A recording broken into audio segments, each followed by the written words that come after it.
যদি 25 বছর পর 50 বছর পরেও আওয়ামী লীগের কোনো নাতি পুতি কেউ ফেরত আসে, আপনাদের বয়সে 101 বছর হলে আপনাকে মৃত্যুদণ্ড দেওয়া হবে। যে এই অধ্যাদেশগুলো বাতিল করা হচ্ছে কোনো কারণ নাই, সিম্পল।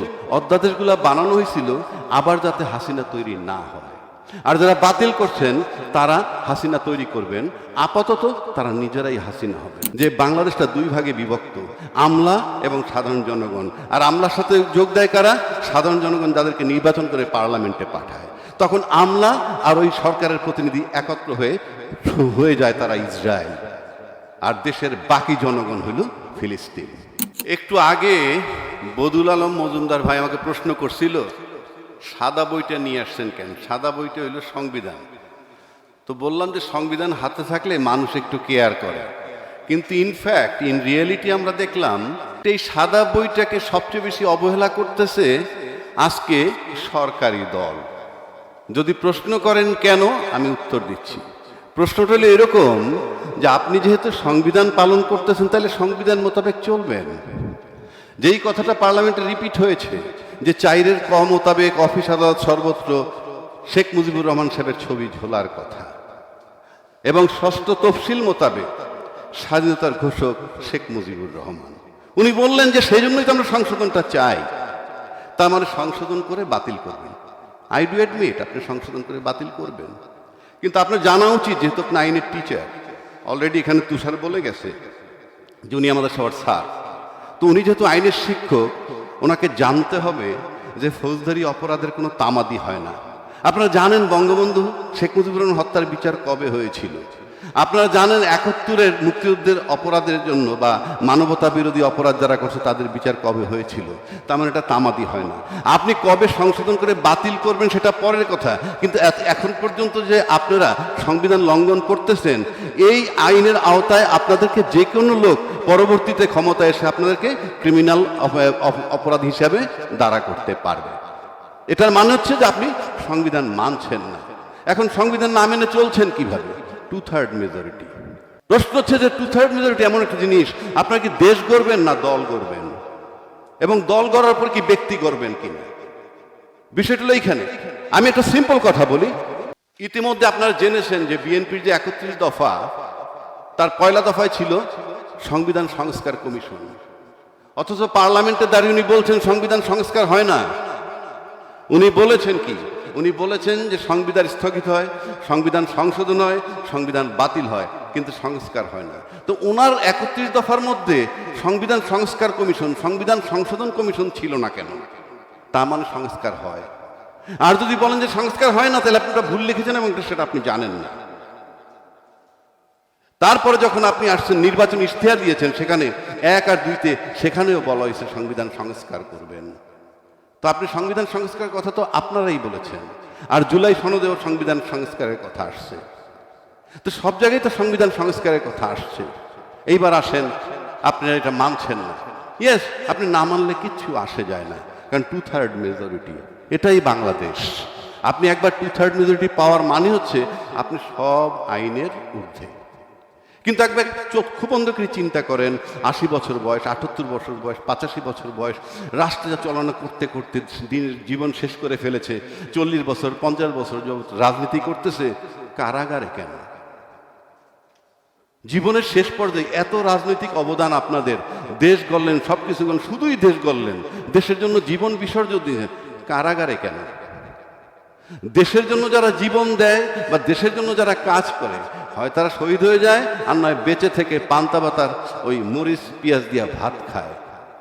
এর মাঝখানের যারা, তারা কিন্তু সবসময় বিলাসবহুল জীবন যাপন করেন, যাদের রাজনীতিতে কোনো অবদান নাই, যাদের আন্দোলনের অবদান নাই, যাদের কোথাও কোনো অবদান নাই।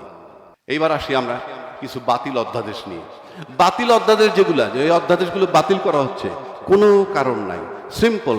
অধ্যাদেশগুলো বানানো হয়েছিল আবার যাতে হাসিনা তৈরি না হয়।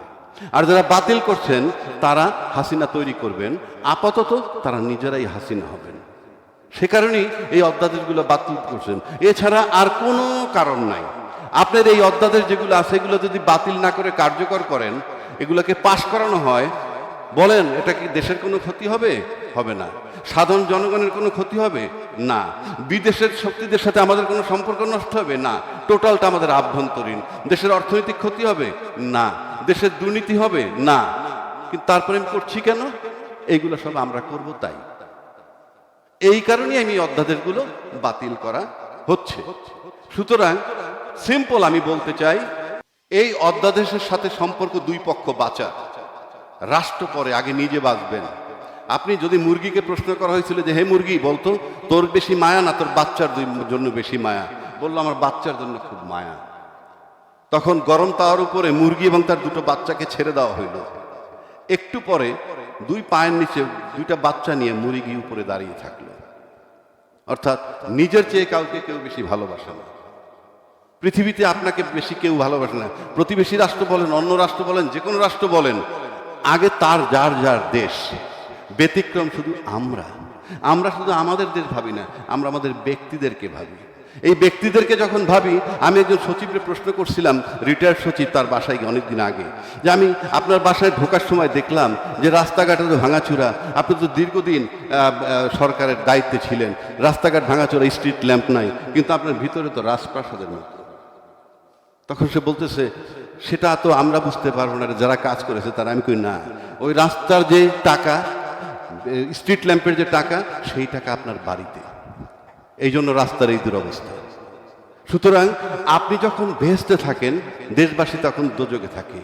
আর আমি যখন আপনার প্রাসাদের ভিতরে ঢুকতে চাই, তখন ওই ভাঙা রাস্তা পার হয়ে আসি। এর মানে হচ্ছেই জান্নাতে প্রবেশ করার পথ সত্যিই বন্দী। তো বিষয়টা হলো এরকম, আপনি যদি দেশটাকে নষ্ট করেন। কেন বলছি কথাটা? বাংলাদেশের 53 বছর যাবত, আমি না বললেও এরশাদ সাহেবের পরের থেকে দেখব যে বাংলাদেশটা দুই ভাগে বিভক্ত, আমলা এবং সাধারণ জনগণ। আর আমলার সাথে যোগ দেয় কারা? সাধারণ জনগণ, যাদেরকে নির্বাচন করে পার্লামেন্টে পাঠায়। তখন আমলা আর ওই সরকারের প্রতিনিধি একত্র হয়ে যায় তারা ইসরায়েল। আর দেশের বাকি জনগণ হইল ফিলিস্তিন। দীর্ঘ 53 বছর বলেন আর 20 বছর বলেন, আমরা তাই দেখছি। যেখানে সরকার যাবেন জনগণের প্রতিনিধি হয়ে, সেখানে গিয়ে তারা আমলাদের সাথে আতাত করেন। ভাইস ভার্সা, তোরা তোদের মতো চলবি, আমাকে শুধু ক্ষমতায় রাখবি। আমরা ইসরায়েল, 17 লক্ষ লোক ইসরায়েল, 17 কোটি লোক হইল ফিলিস্তিন। এইভাবে চলে আসছে বাংলাদেশ। এখন দুই পক্ষের বাঁচার উপায় কি? দুই পক্ষ মানে কাদেরকে বলছি? দুই পক্ষ বলতে ছাত্র আন্দোলন করেছে, তাদেরকে নাকি আবার ইন্ডেমনিটি দিবে। আর ইন্ডেমনিটি মানে কি? দায় মুক্তি। দায় মুক্তি মানে আমি অপরাধ করছি, আমি অপরাধ তো করি নাই। কারণ আমি তো সরকার বদল চেয়েছি, আপনার সবাই চেয়েছেন। বিএনপি যারা ক্ষমতায়, তারা নাকি ধান খেতে ঘুমিয়েছে, তাদের বিরুদ্ধে 1 লক্ষ মামলা, তাদের বহু লোক গুম হয়েছে, খুন হয়েছে, ইত্যাদি ইত্যাদি। তো সেই খুনের ভিকটিম তো আপনারা, ঘুমের ভিকটিম আপনারা। তাহলে আপনাদের এত গরিমসি কেন এটা করতে? তাহলে আপনি যাদেরকে দায় মুক্তি দিচ্ছেন, সেখানে নাম আসবে কাদের? যেগুলো আমরা চিনি, অন্তত 100-2 ছেলে পেলেন নাম আসবে, বাকিগুলো একটা আসবে না। এদেরকে দায় মুক্তি দেওয়ার মানে হচ্ছে তোমরা একটা অপরাধ করছো। আমি জানতে চাই, সংসদে যদি সাহস থাকে, যদি আপনাদের মনে করেন এরকম অধিকার থাকে, পার্লামেন্টে প্রস্তাব উত্থাপন করেন কালকে সরকারি পক্ষ থেকে অথবা বিরোধী দলের পক্ষ থেকে, যে জুলাইতে যে ঘটনাটা ঘটছিল, সেই ঘটনার সন্ত্রাসী ঘটনা, সেই ঘটনাটা কি মানে কি সরকারি ঘটনা বা সন্ত্রাসী ঘটনা কিনা, এই ব্যাপারে প্রস্তাব আনেন। আমরা দেখতে চাই পার্লামেন্টে পাশ করে কিভাবে হয়। যদি এটা সন্ত্রাসী ঘটনা না হয়, তাহলে তো আমার দায় মুক্তির বিষয় নাই। আর দায় মুক্তির বিষয় হচ্ছে যে আমি একটা অপরাধ করেছি, আমাকে দায় দেওয়া হইল। আমরা তো ইন্ডেমনিটি বিল যাকে বলে, ইন্ডেমনিটি কিন্তু বঙ্গবন্ধু শেখ মুজিবুর রহমান হত্যার পরেও দেওয়া হয়েছিল। ইন্ডেমনিটিতে কিচ্ছু আসে যায় না। অ্যাডভার্স সরকার আসলেই আপনার বয়স 70 হলো, ওই আসিফ মাহমুদের বয়স 70 হোক, তাকে নিয়ে আমি ঝুলিয়ে দিব। কিন্তু আমার প্রশ্ন হচ্ছে দায় মুক্তিটা কিসে? আমার তো দায় নাই। আমি দেশকে মুক্ত করেছি, জনগণকে মুক্তি দিয়েছি, সেটার জন্য যদি আমার দায় মুক্তি সনদ নিতে হয়, ট্র্যাজেডি। এইবার আসেন, যারা এটা হলো ছাত্রদের জন্য, তাদের দায় মুক্তি, অর্থাৎ তাদের মুক্তি পাওয়া দরকার। আবার সরকারে যারা আছেন তাদেরও মুক্তি পাওয়া দরকার। একটু আগে বলেছি, আপনি সংবিধান ভায়োলেট করতেছেন। আপনি কালকে সংবিধান ঠিক করে ফেললেও, বঙ্গবন্ধুর জাতির পিতা হিসাবে বাদ দিলেও, স্বাধীনতা ঘোষক হিসাবে বাদ দেন এবং ছবি ঝুলাবেন না কালকে থেকে, কিন্তু এই সরকার 17ই ফেব্রুয়ারি আপনারা ওত নিছেন, সেই থেকে এ পর্যন্ত যে চলমান অপরাধ করেছেন, সংবিধান ভায়োলেট করছেন, সেটার জন্য শাস্তি পেতে হবে। যদি 25 বছর পর 50 বছর পরেও আওয়ামী লীগের কোনো নাতি পুতি কেউ ফেরত আসে, আপনাদের বয়সে 101 বছর হলে আপনাকে মৃত্যুদণ্ড দেওয়া হবে। সুতরাং এই দুই পক্ষের মুক্তির পথ একটাই, সেটা হলো গণভোট। এই যে গণভোট আসছে, সেই গণভোটের মাধ্যমে আপনারা যদি জুলাই সনদে বাস্তবায়ন করেন এবং বাস্তবায়ন করে যদি আপনারা সংস্কার পরিষদ বানান এবং ঢোকেন, তাহলেই আপনাদের মুক্তি। এখন বলতে পারেন, বলতেছে যে গণভোট অধ্যাদেশ বাতিল। গণভোট অধ্যাদেশ বাতিল করলে কিছু আসে যায় না। গণভোট অধ্যাদেশের ফলটা চলে আসছে, অর্থাৎ গণভোট, এই গণভোটের রেজাল্ট আমরা পেয়ে গেছি, গণভোটের ফলাফল নিয়ে গেছি, ওটা ইমম্যাটেরিয়াল। আপনার গণভোটের আলোকে কাজ করবেন। যদি প্রশ্ন করেন কিভাবে কাজ করবেন, তাহলে বলা যায় 3 দলীয় জোটের রূপরেখা। আপনারা ঐক্যমত্য হইলেই হয়ে যাবে, এটা জটিল কিছু না। আপনাদের যখন গায়ের জোর এটা করতেছেন, একইভাবে আপনি এটা মেনে নেন, তাহলে আপনার সব পক্ষ মুক্তি পাবেন। আমরা একটু পার্লামেন্টে 2 দিন আগে একটা কথা শুনেছি যে জেন জি যারা, তারা যাতে জেন জামাত না হয়ে যান। আমি হাস্যকর মনে হয় কথাবার্তাগুলো। আপনি পাশে বসলেই যদি জেনজিরা জেন জামাত হয়ে যায়, তাহলে আপনারা বলেন তো, জামাতকে নিয়ে আপনারা মন্ত্রী বানিয়েছিলেন, আপনারা জামাত হয়েছেন নাকি জামাত বিএনপি হয়েছে? আবার যখন 3 দলীয় জোটের রূপরেখা মোতাবেক আওয়ামী লীগ জামাতকে নিয়ে আন্দোলন করেছে, জামাত আওয়ামী লীগ হয়েছে না আওয়ামী লীগ জামাত হয়েছে? এত সস্তা কথা বলেন কেন? পার্লামেন্ট এত সস্তা জায়গা না। 3 নম্বর হইল, আপনারা যে প্রতিশ্রুতি দিছিলেন নির্বাচনের আগে, গণভোট ইত্যাদি ইত্যাদি সবকিছু মেনে নিয়ে, এই যে প্রতিশ্রুতি ভঙ্গ করলেন, আমি স্পিকারের দৃষ্টি আকর্ষণ করতে চাই, এই প্রতিশ্রুতি ভঙ্গের জন্য আপনারা কি কোনো কৈফিয়ত তলব করতে পারেন না? আপনারা কি একটা কথা আনতে পারেন না? নয়তো পার্লামেন্টে এটাকে বৈধ করে দেন সব পক্ষ মিলে, যে কি করবেন। সবশেষে এটাই বলবো যে 2 পক্ষ বাঁচার লড়াই।